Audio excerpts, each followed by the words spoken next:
Bismillahirrahmanirrahim. Assalamu alaikum wa rahmatullahi wa barakatuh. Hope everyone is doing well. We are on the 11th day of the ninth month, 9/11, as it is commonly known across the world. 11th of September is obviously very much remembered for the anniversary of the 9/11 incident that happened in New York. Pretty much, I think it was a turning point for across the whole world in more or less in many different senses. I think the activity that happened for the Twin Towers in New York, roughly about 18, 19 years on, that is the turning point of so many different things in the current geopolitical environment, in the airlines industry, in the general relations between different nations, and pretty much the whole makeup of the world as we know it pre 9/11 and what we've seen since 9/11. The war on terror that was obviously started in Afghanistan originally, I think with the US and the coalition led forces going to Afghanistan in October in the year 2001, and then it spilled over into Iraq, obviously in the wider Middle East, Libya, Syria, and so many things that have been pretty much taken up by this new reality of a post 9/11 world. In Pakistan, obviously, I think many of you are well aware that the impact and the price of this war on terror has been a very, very lengthy period of instability in the region, and obviously on an overall global scale as well. The factions of different armed groups standing against nations, governments, military forces. It has pretty much changed the whole makeup of the history as we know it. But today, obviously, I think one of the biggest items, as many of you are well aware, is that 9/11 is remembered across the US and beyond in remembrance of so many people who lost their lives in New York, as well as obviously the result of the human casualties that were suffered across the war on terror, whether they were in terms of collateral damage or all the suffering that happened post 9/11 as well, which is obviously remembered in every sense and form as well. But mostly on the local front, I think the news that is obviously making the round is the issues around coronavirus, and something that's obviously becoming in essence a major concern for people in United Kingdom and obviously beyond as well, because it seems to be impacting so many more countries beyond UK, is the rising number of cases.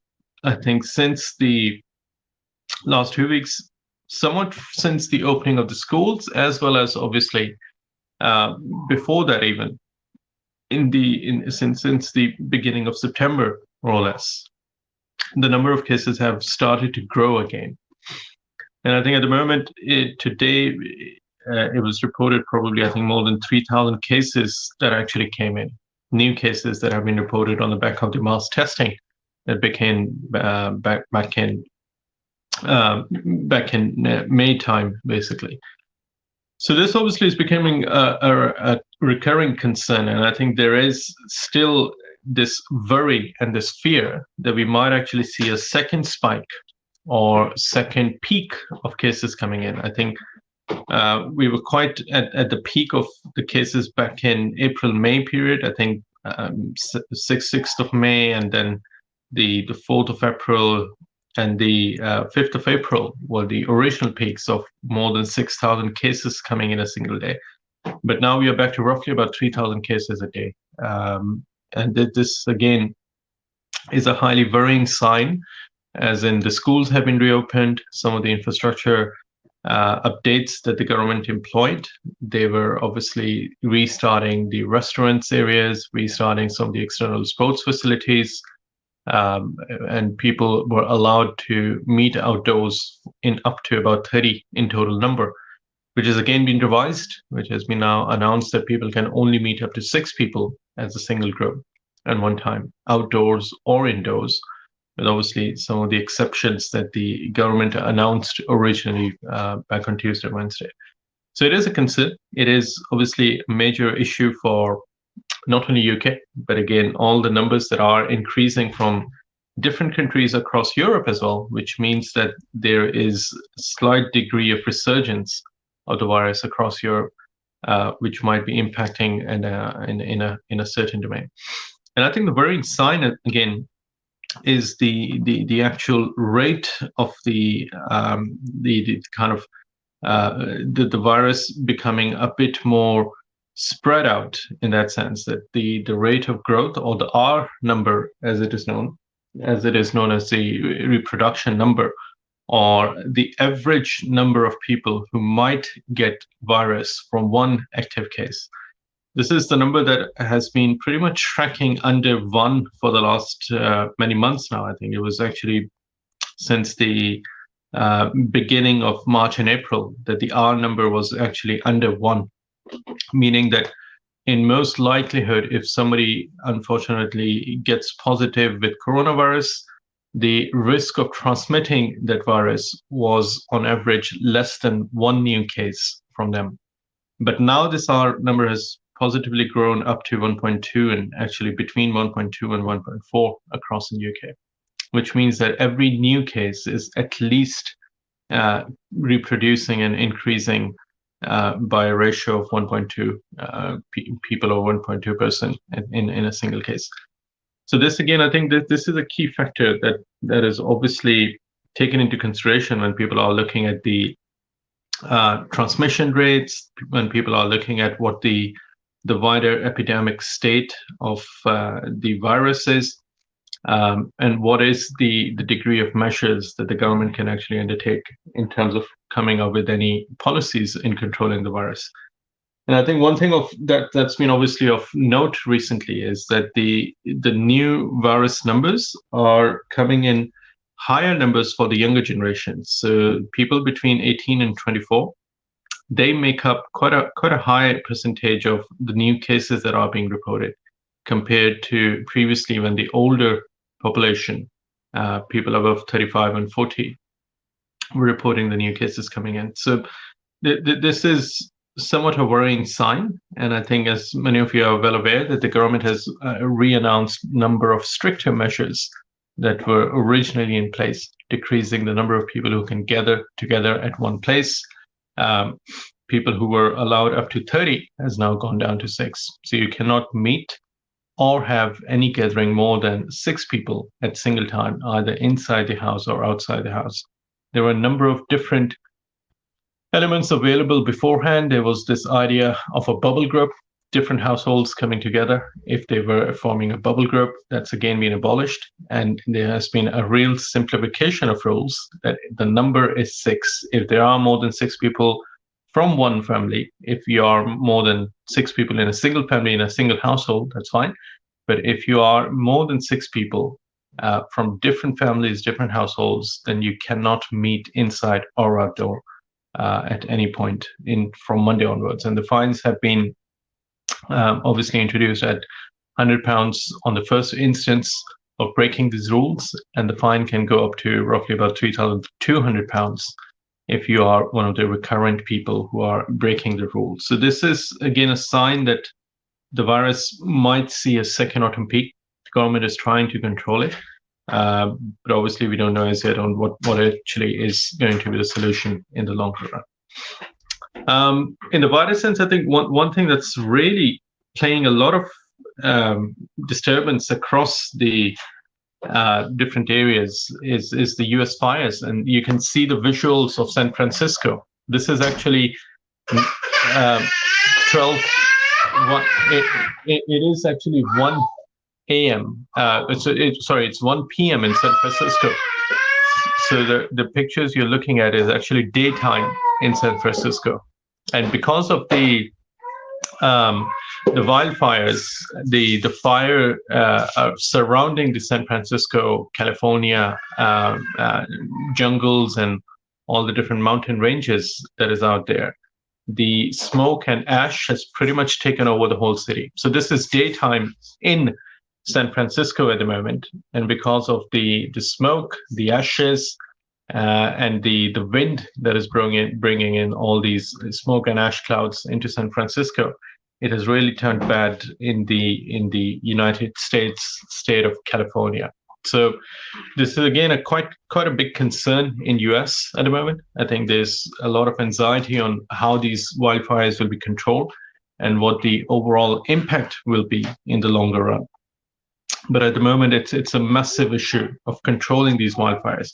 Even in some states like Oregon, I think many of you might have seen the state of Oregon, that the wildfires have actually destroyed number of towns and number of houses as well.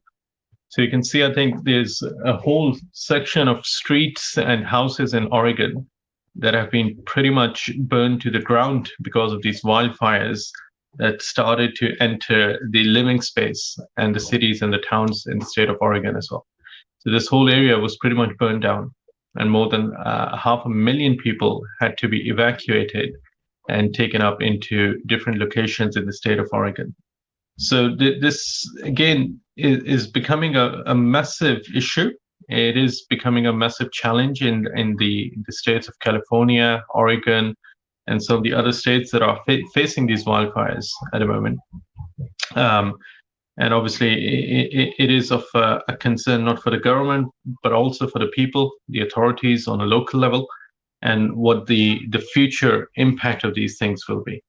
So this wildfire issue, and I think, again, many people are linking it in some way or form to climate change. Some people are claiming that this is due to the global warming issues. The wildfires in California were actually traced back to a party where there was a firecracker that actually went off, and then it kick-started all the massive wildfires that we are seeing across in California at the moment. So this is, again, a major challenge for so many countries and so many states in the United States, USA sort of thing. Over in Africa, I think the similar human casualty or challenges of the flooding as well. So it's been a very disastrous week in that regards, that we've had wildfires in the US. There's been a massive flood in the sub-Saharan African states of Senegal, in the Sahel region, as it is known, across in Sudan, Senegal, and some of the kind of eastern areas where it is generally the wet season, as it is known. I think I was reading that in Senegal, they had 1 year worth of rain within 24 hours. So it's a massive scale issue at the moment, as you would imagine, that they obviously have a challenge of managing these things. And I think some of the historical sites have been even impacted as well, in the Nubi Desert, in the Niger Delta area, and the Chad and the Nile valleys, that is known. So it is, again, a massive issue, again, a natural disaster that is impacting these areas. And the rainfall that actually descended on these lands was massive in its scale, in its size, and the number of cubic meters of water that the rain actually brought in together, that has pretty much put the whole towns and cities underwater.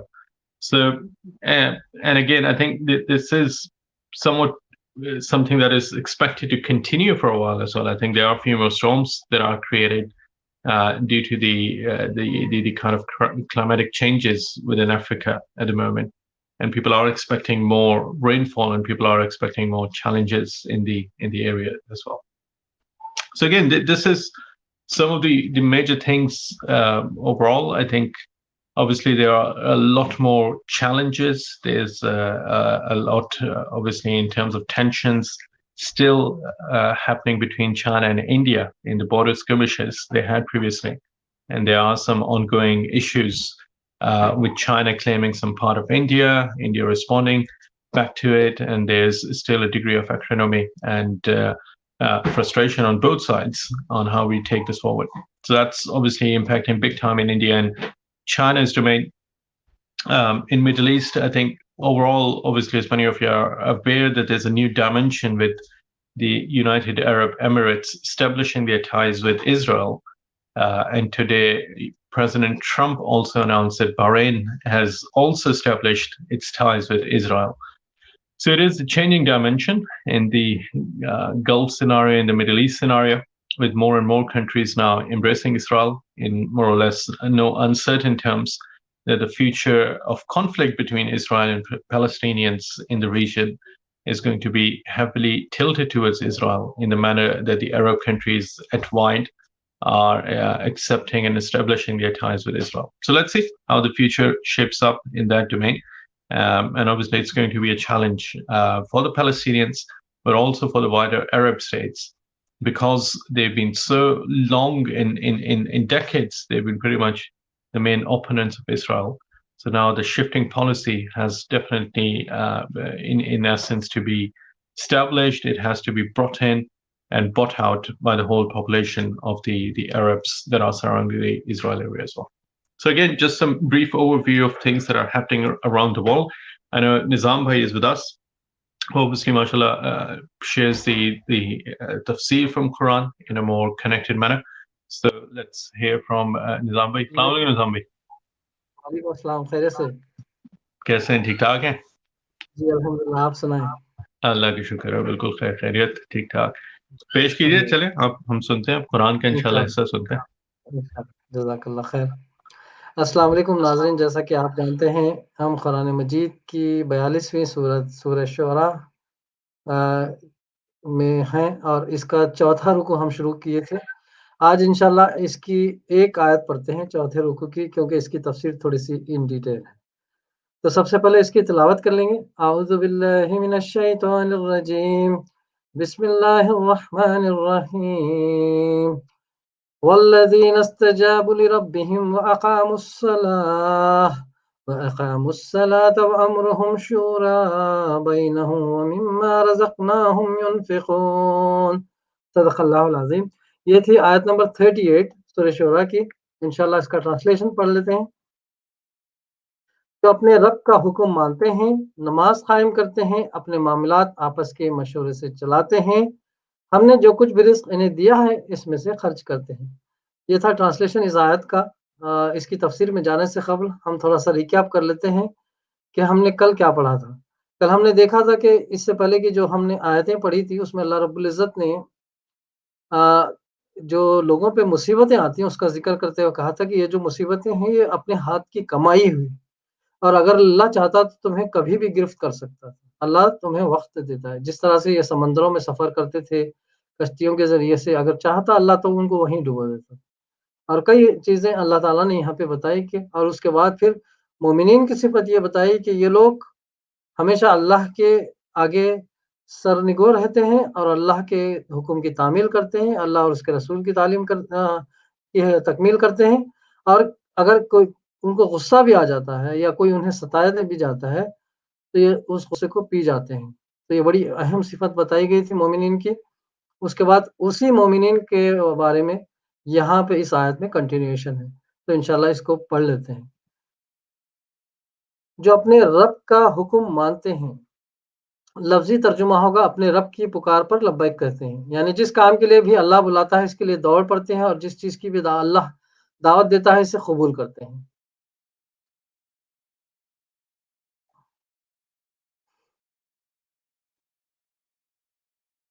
नमाज कायम करते हैं, अपने मामलात आपस में मशवरे से चलाते हैं। ये बड़ी अहम आयत है। इस चीज़ को यहाँ अहले ईमान की बेहतरीन सिफात में शुमार किया गया है, और सूरह आल इमरान आयत 159 में इसका हुक्म दिया गया है। इस बिना पर मुशावरत इस्लामी तर्ज ज़िंदगी का एक अहम सतून है। इस बिना पर कि मुशावरत इस्लामी तर्ज ज़िंदगी का एक अहम सतून है, और मशवरे के बगैर इज्तिमाई काम चलाना न सिर्फ जाहिलियत का तरीक़ा है बल्कि अल्लाह के मुकर्रर किए हुए ज़ाब्ते की सरीह खिलाफ वर्जी है। मुशावरत को इस्लाम में यह अहमियत क्यों दी गई है, इसके वजूह पर अगर गौर किया जाए तो 3 बातें वाज़ेह तौर पर हमारे सामने आती हैं। एक ये कि जिस मामले का ताल्लुक 2 या ज़ायद आदमियों के मफाद से हो, इसमें किसी एक शख्स का अपनी राय से फैसला कर डालना और दूसरे मुतालिक अशखास को नज़रअंदाज कर देना ज़्यादती है। मुश्तरक मामलात में किसी को अपनी मनमानी चलाने का हक़ नहीं है। इंसाफ का तकाज़ा यह है कि एक मामला जितने लोगों के मफाद से ताल्लुक़ रखता हो, इसमें इन सब की राय ली जाए, और अगर वो किसी बहुत बड़ी तादाद से मुतालिक हो तो इनके मोतमद अलग नुमाइंदों को शरीक मशवरा किया जाए। दूसरा यह कि इंसान मुश्तरक मामलात में अपनी मनमानी चलाने की कोशिश या तो इस वजह से करता है कि वो अपनी ज़ाती एतराज़ के लिए दूसरों का हक़ मानना चाहता है, या फिर इसकी वजह यह होती है कि वो अपने आप को बड़ी चीज़ और दूसरों को हक़ीर समझता है। अखलाकी हैसियत से ये दोनों सिफ़ात एकसा क़बीह है। اور مومن کے اندر ان میں سے کسی صفت کا شائبہ بھی نہیں پایا جا سکتا۔ مومن نہ خود غرض ہوتا ہے کہ دوسروں کے حقوق پر درازی کر کے خود ناجائز فائدہ اٹھانا چاہے، اور نہ وہ متکبر اور خود پسند ہوتا ہے کہ اپنے آپ ہی کو عقل کل اور علیم و خبیر سمجھے۔ تیسری یہ کہ جن معاملات کا تعلق دوسروں کے حقوق اور مفاد سے ہو، ان میں فیصلہ کرنا ایک بہت بڑی ذمہ داری ہے۔ کوئی شخص جو خدا سے ڈرتا ہو اور یہ جانتا ہو کہ اس کی کتنی سخت جواب دہی ہے، اسے اپنے رب کے سامنے کرنی پڑے گی، کبھی اس بھاری بوجھ کو تنہا اپنے سر لینے کی جرات نہیں کر سکتا۔ اس طرح کی ضرورتیں صرف وہی لوگ کرتے ہیں جو خدا سے بے خوف اور آخرت سے بے فکر ہوتے ہیں۔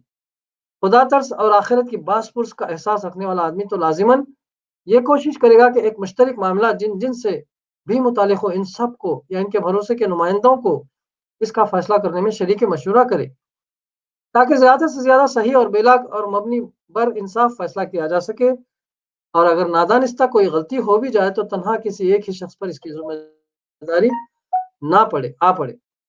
یہ تین وجوہ ایسے ہیں جن پر اگر آدمی غور کرے تو اس کی سمجھ میں یہ بات اچھی طرح آ سکتی ہے کہ اسلام جس اخلاق کی انسان کو تعلیم دیتا ہے، مشورہ اس کا لازمی تقاضا ہے، اور اس سے انحراف ایک بہت بڑی بد اخلاقی ہے جس کی اسلام کبھی اجازت نہیں دے سکتا۔ اسلامی طرز زندگی یہ چاہتا ہے کہ مشاورت کا اصول ہر چھوٹے بڑے اجتماعی معاملے میں برتا جائے۔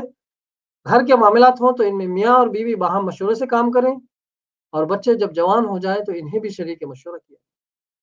خاندان کے معاملات ہوں تو ان میں کنبے کے سب عاقل و بالغ افراد کی رائے لی جائے۔ ایک قبیلے یا برادری یا بستی کے معاملات ہوں اور سب لوگوں کا شریک مشورہ ہونا ممکن نہ ہو، ان کا فیصلہ کوئی ایسی پنچایت یا مجلس کرے جس میں کسی متفقہ علیہ طریقے کے مطابق تمام متعلق لوگوں کے معتمد علیہ نمائندے شریک ہوں گے۔ ایک پوری قوم کے معاملات ہوں تو ان کے چلانے کے لیے قوم کا سربراہ سب کی مرضی سے مقرر کیا جائے، اور وہ قومی معاملات کو ایسے صاحب رائے لوگوں کے مشورے سے چلائے جن کو قوم قابل اعتماد سمجھتی ہو، اور وہ اسی وقت تک سربراہ رہے جب تک قوم خود اسے اپنا سربراہ بنائے رکھنا چاہے۔ کوئی ایماندار آدمی زبردستی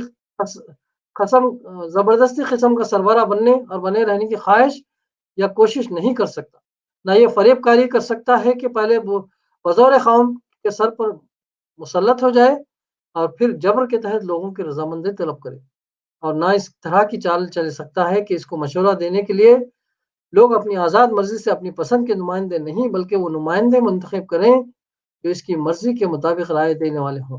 ایسی ہر خواہش صرف اس نفس میں پیدا ہوتی ہے جو نیت کی خرابی سے لوث ہو، اور اس خواہش کے ساتھ امرہم شورا بینہم ظاہری شکل بنانے اور اس کی حقیقت غائب کر دینے کی کوششیں صرف وہی شخص کر سکتا ہے جسے خدا اور خلق دونوں کو دھوکہ دینے میں کوئی باک نہ ہو۔ حالانکہ نہ خدا دھوکہ کھا سکتا ہے اور نہ خلق ہی اتنی اندھی ہو سکتی ہے کہ کوئی شخص دن کی روشنی میں علانیہ ڈاکہ مار رہا ہو اور وہ سچے دل سے یہ سمجھتی رہے کہ یہ ڈاکہ نہیں مار رہا ہے بلکہ لوگوں کی خدمت کر رہا ہے۔ امرہم شورا بینہم کا قاعدہ خود اپنی نوعیت اور فطرت کے لحاظ سے 5 باتوں کا تقاضا کرتا ہے۔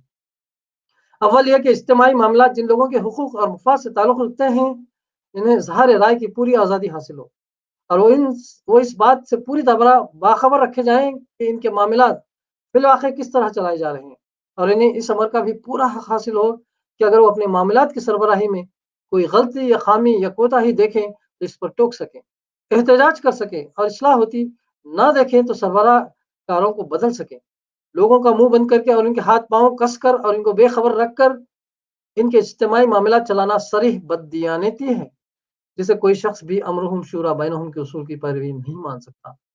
دوم یہ کہ اجتماعی معاملات کو چلانے کی ذمہ داری جس شخص پر بھی ڈالنی ہو اسے لوگوں کی رضامندی سے مقرر کیا جائے، اور یہ رضامندی ان کی آزادانہ رضامندی ہو، جبر اور تخفیف سے حاصل کی ہوئی یا تحریض و اعتماد سے خریدی ہوئی یا دھوکے اور فریب اور مکاریوں سے کھسوٹی ہوئی رضامندی درحقیقت رضامندی نہیں ہے۔ ایک قوم کا صحیح سربراہ وہ نہیں ہوتا جو ہر ممکن طریقے سے کوشش کر کے اس کا سربراہ بنے، بلکہ وہ ہوتا ہے جس کو لوگ اپنی خوشی اور پسند سے اپنا سربراہ۔ سوم یہ کہ سربراہ کار کو مشورہ دینے کے لیے بھی وہ لوگ مقرر کیے جائیں جن کو قوم کا اعتماد حاصل ہو، اور ظاہر بات ہے کہ ایسے لوگ کبھی صحیح معنوں میں حقیقی اعتماد کے حامل قرار نہیں دیے جا سکتے جو دباؤ ڈال کر یا مال سے خرید کر یہ جھوٹ اور مکر سے کام لے کر یا لوگوں کو گمراہ کر کے نمائندگی کا مقام حاصل کر۔ چہارم یہ کہ مشورہ دینے والے اپنے علم اور ایمان و ضمیر کے مطابق رائے دیں اور اس طرح کے اظہار رائے کی انہیں پوری آزادی حاصل ہو۔ یہ بات جہاں نہ ہو جہاں مشورہ دینے والے کسی لالچ یا خوف کی بنا پر یا کسی جتھے بندی میں کسے ہوئے ہونے کی وجہ سے خود اپنے علم اور ضمیر کے خلاف رائے دیں، وہاں در حقیقت خیانت اور غداری ہوگی، نہ کہ امرہم شورا بینہم کی پیروی۔ پنجم یہ کہ جو مشورہ اہل شورا کے اجماع اتفاق رائے سے دیا جائے یا جسے ان کے جمہور اکثریت کی تائید حاصل ہو، اسے تسلیم کیا جائے، کیونکہ اگر ایک شخص یا ایک ٹولہ سب کے سننے کے بعد اپنی منمانی کرنے کا مختار ہو تو مشاورت بالکل بے معنی ہو جاتی ہے۔ اللہ تعالیٰ یہ نہیں فرما رہا ہے کہ ان کے معاملات میں ان سے مشورہ لیا جاتا ہے، بلکہ یہ فرما رہا ہے کہ ان کے معاملات آپس کے مشورے سے چلتے ہیں۔ اس ارشاد کی تعمیل محض مشورے لینے سے نہیں ہو جاتی، بلکہ اس کے لیے ضروری ہے کہ مشاورت میں اجماع یا اکثریت کے ساتھ جو بات طے ہو اسی کے مطابق معاملات چلیں۔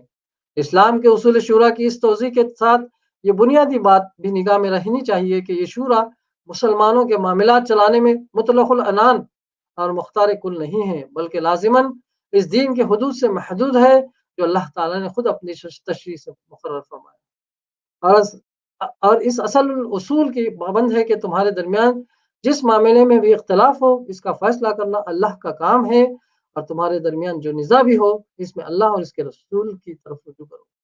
اس قاعدہ کلیہ کے لحاظ سے مسلمان شرعی معاملات میں اس امر پر تو مشورہ کر سکتے ہیں کہ کسی نص کا صحیح مفہوم کیا ہے اور اس پر عمل درآمد کس طرح سے کیا جائے تاکہ اس کا منشا ٹھیک طور سے پورا ہو، لیکن اس غرض سے کوئی مشورہ نہیں کر سکتے کہ جس معاملے کا فیصلہ اللہ اور اس کے رسول نے کر دیا ہو اس میں وہ خود کوئی آزادانہ فیصلہ کرے۔